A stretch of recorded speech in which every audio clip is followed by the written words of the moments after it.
This is the tutorial for the earring making kit for earring C.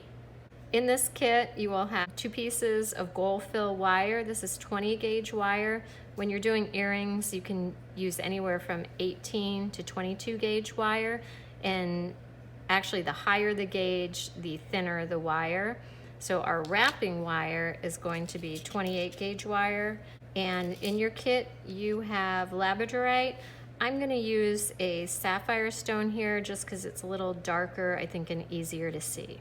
Similar to the other pair of earrings, the first thing that we're gonna do is just do a tiny bend in the end of the wire.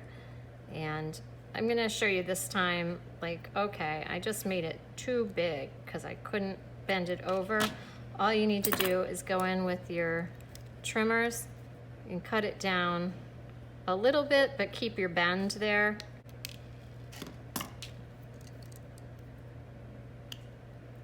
And see how you can make a smaller bend like that. We're gonna take with the little end bent and hold that in your non-dominant hand and take have your wrapping wire with a little tail and go toward the bottom. You don't have to be all the way to the bottom because we can push it down.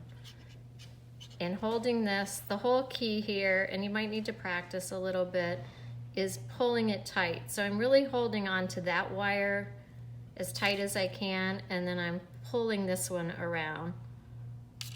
And you can go around, you might want to count, or you can go back and count, but let's say 5 or 6 times. Then take the tail, and once it starts wrapping, it will stay in place. It doesn't move around anymore. And wrap the tail down. You don't really want it to cross on itself, but if it does, it's not a big deal. And then trim the little end off. And if the end is sticking out, take your pliers and flatten it down. And then push the wire down to the bottom.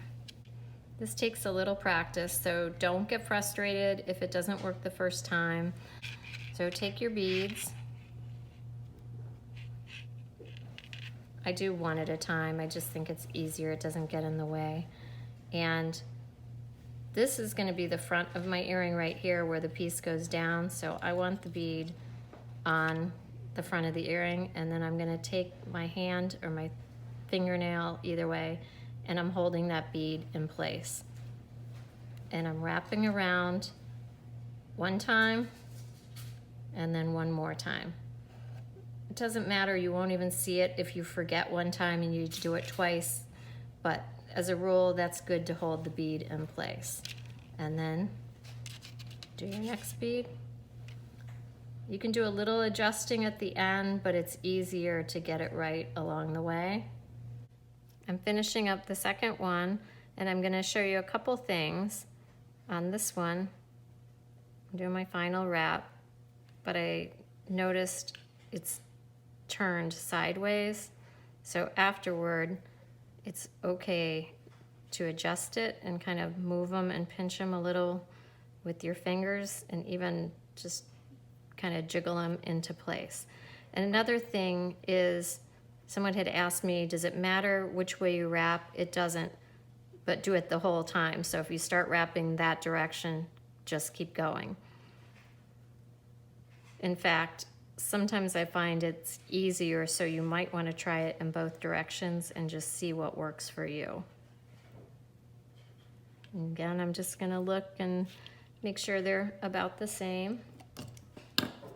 If you want to be precise, you are welcome to count as you do it. Cut it and just keep your wire away from you. And smooth the little end down. And then the final step is just shaping and bending them over. It's very similar to when we did the earring B. The first thing is, if your wire, if you want it to be a little more round, it's very pliable, so you can kind of bend it with your fingers. This time we're only going to do one bend just to show you how to do a little different shape. So I'm going to say about that. Just bend it over. And then you can always adjust at the end. Never do a sharp bend because it's hard to get it out, but use your fingers to kind of bend it and shape it as you want.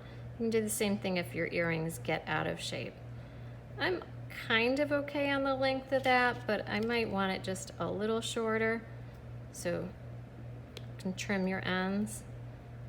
And then if you probably need to file that a little, you can use any kind of file. You can use a nail file.